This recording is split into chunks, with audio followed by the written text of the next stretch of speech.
What's up, guys? Welcome back to another episode of Field Vision with Coach Clinton. I'm your host, Brian Clinton, contributor over OUinsider.com, and we've got some things to talk about today from the transfer portal. Oklahoma picks up Michael Tarquin, the transfer from USC, formerly from Florida. I've seen some mixed reviews from some guys or from some people on the board and Twitter, and lots of couch coaches and people with opinions. This one it just felt like an opportunity to maybe clear up the air a little bit on what Oklahoma's getting with this transfer offensive lineman, and maybe how he'll fit into what Oklahoma does. So just a little backstory on the guy. He's listed at 6'5", about 310 pounds. Looked a little bit heavier during his time at Florida. I would imagine Bill Bedenbaugh will want to get him back up and weight a bit.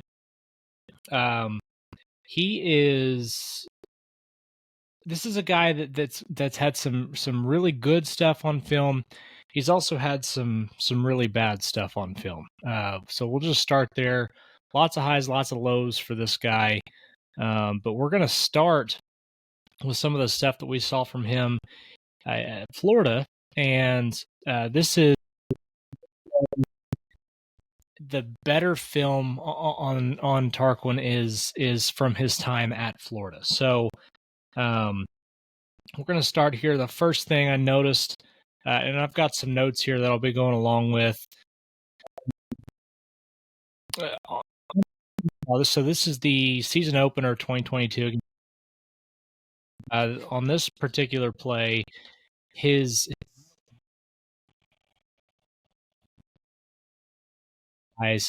listed at 6'5", 220 or 320 at this time. And so you're going to see him lined up at right tackle here, and that's his primary position. That's where we're going to see, I believe, every snap we see here is going to be at right tackle. He has played some left tackle, played a little bit of right guard for Florida at times, and they also ran some tackle over stuff there. And so he lined up in what appeared to be a guard spot several times. But you see him. They're trying to run. Kind of an outside zone concept, a stretch play almost, where they're trying to everybody along the offensive line is trying to reach block, get to the guy in the next gap, overtake them, and give their running back an option. Give them some cutback lanes, but obviously you're wanting to gain the edge there. And Tarquin does a good job here. He reaches a guy the gap over, has a little bit of help from the guard 54 who moves up to the linebacker afterwards. But this is a good job of him reaching, getting underneath 58, and springing the running back here for a good gain. So good lateral movement. Looks like something that you might see him be asked to do at Oklahoma. But good stuff there. I did notice throughout some of his film that we did see a little bit of a tendency for him to lean at times. He does get over his skis a little bit. It's almost as if he doesn't have good control of his momentum at times, and so you'll see some instances from him where he leans too far forward and maybe he gets pulled by a defender, or maybe he even falls and loses his footing due to him just being so far forward in his technique. So you will notice that sometimes, but for the most part, he is a fairly technically sound guy. At least he was during his time at Florida. Here, the second play we're going to look at here is just an example of his movement at the point of attack. This is a goal line play here. You'll see him. This is kind of one of those. This is one of those tackle over situations where he is actually the inside tackle on the strong side of the play here. So he's going to be where you typically would see your right tackle. There's another one outside of him there, and he gets really, really good movement on this play. He drives 58. 58's trying to key on their guard here and work that gap and control it. Tarquin's not having it. Does a good job forcing him in, and Anthony Richardson's able to get in and score on this play. So we've seen some good push from him at times, and this is one of those instances where he does gain a lot of ground for himself. All right, just some more things that we've got on this guy. He's shown great footwork at times. He does tend to give up some ground and pass protection against the bull rush. There are some times where he maybe I would almost say that his agility is almost lacking to be a tackle. I think that he really struggles in situations where he's kind of put on an island, doesn't have any help. Now, that's not to take away from what he brings to the table. I just think he might be better served as a guard for Oklahoma than he would be a tackle. He's not the kind of athlete that I would put out in space and ask him to protect against one of the better pass rushers that an SEC defense has to offer. He is capable. I would say that he is. He's probably better. He's probably better against a power move than he is against speed. So he's not. He's adequate at both of those, but not great at either. This is a guy that I think would really benefit from a position move inside, which we'll get into more later on in the video here. One thing that did jump out on his film, and this is dating back to last year against Florida. We saw it, or when he was with Florida. We also saw this some whenever he was at USC this past year. He does a good job as far as recognizing what's going on the other side of the ball. He has really good blitz recognition, does a good job picking up keys. He does a good job making sure everybody's on the same page. So that's promising. Here on this play, you're going to see him. You're going to hear, or you're going to see Anthony Richardson point out the blitz coming. He picks it up.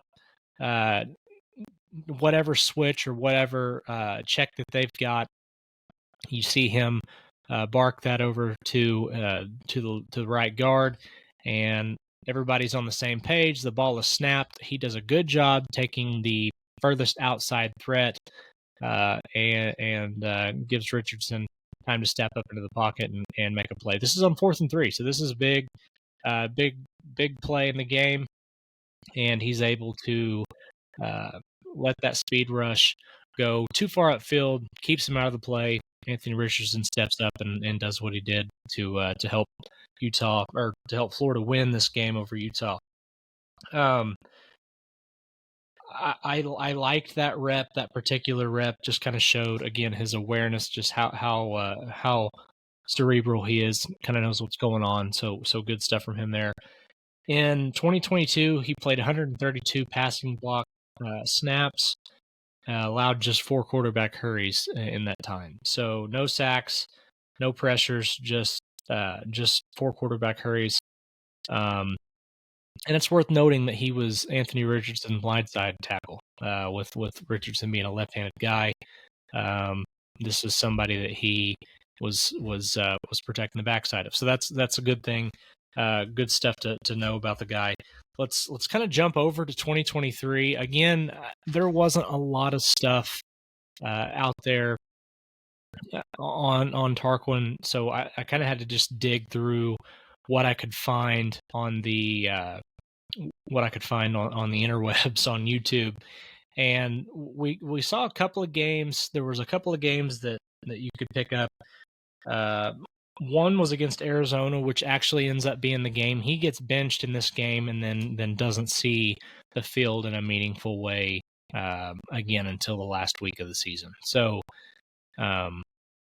he gives up a sack and a pressure on consecutive plays, and it's I think this was just this was enough, or the rep was bad enough here where they felt it was time to pull him and give somebody else an opportunity. So on this one, he's going to give up a sack with an outside speed rush. The guy 99 for Arizona just gets around the edge, does a good job keep using his length, gets around and is able to get to Caleb Williams.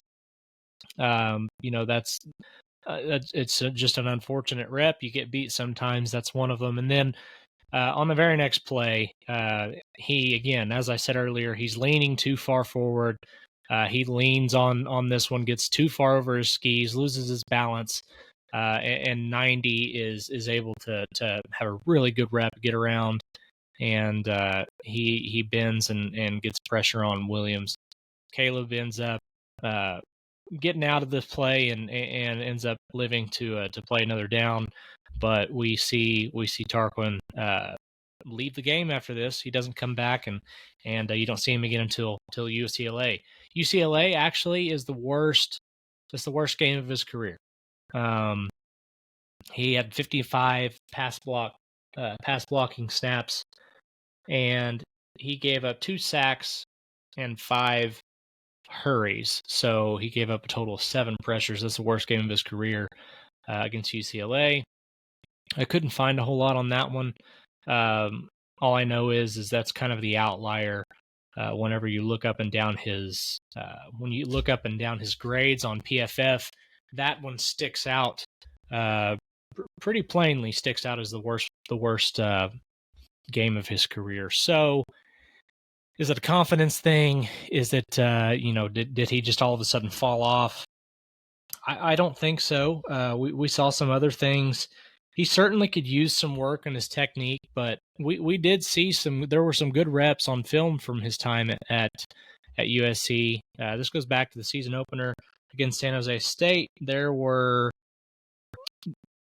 some good reps there, but we also, I think this kind of went to show me, at least, he has some work he needs on technique. He could really use some work on his technique. And what I mean by that is, even against competition that really isn't up to par with what he would see at Oklahoma whenever he's in the SEC, this kind of just goes to show that he could use somebody like Bill Bedenbaugh to maybe rein some things in and get him under control.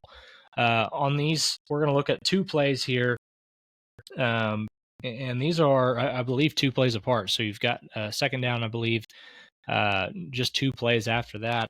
We see this happen pretty close in time to each other, but he feels like he's out of control at times in the game. So this first one here, we're looking at 2nd and 2, and his assignment is this outside linebacker, and he works up to him, and his footwork, he's not real aggressive out the gate.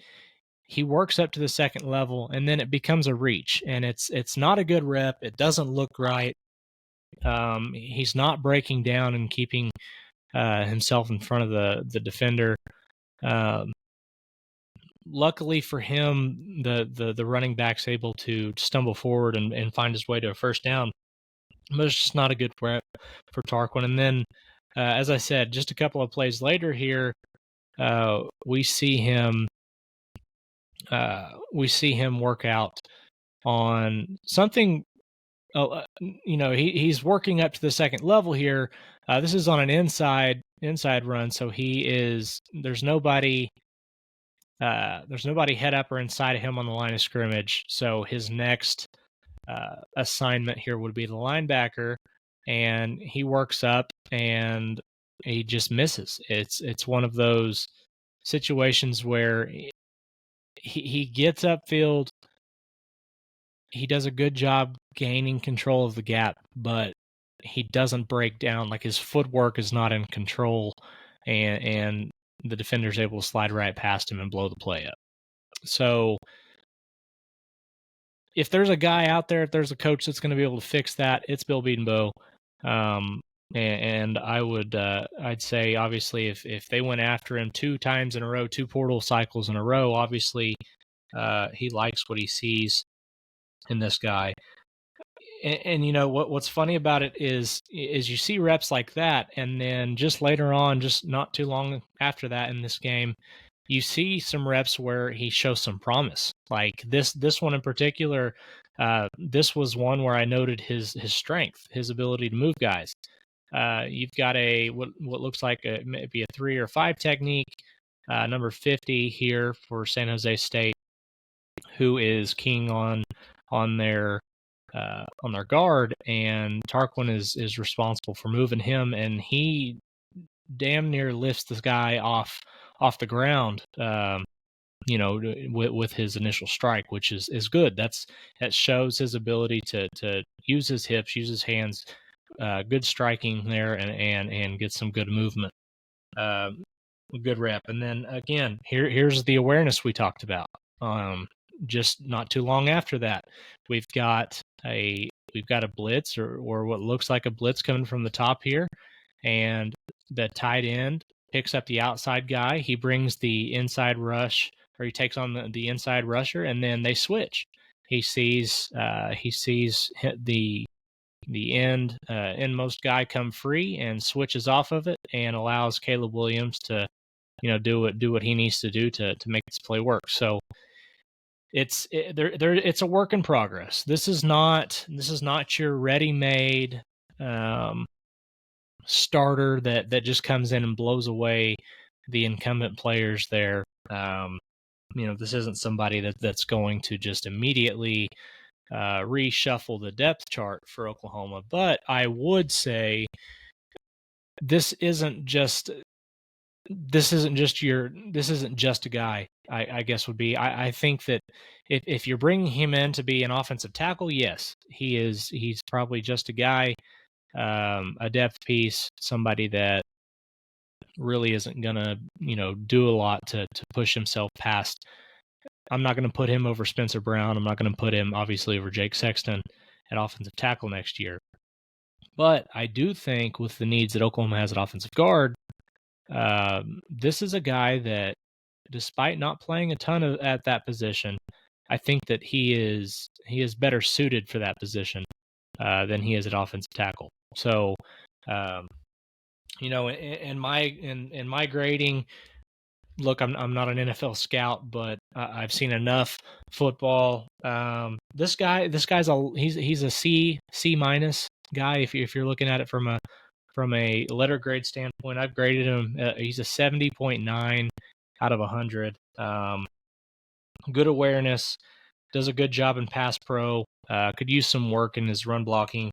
Does well in space, and his footwork's pretty good, but the agility, change of direction, being able to break down and control himself in open space just isn't great. So I think he would do really well having somebody kind of protecting his outside shoulder, or his outside gap. I think he'd be much better in a situation like that, and that's what I expect Oklahoma to do with him. So that's going to do it for this episode of Field Vision. I appreciate you guys checking in. We've got some good stuff for you guys, on the burner here for the off season. So make sure you're checking in with us every week. If you're not already, subscribe to this channel. We're dropping stuff all the time.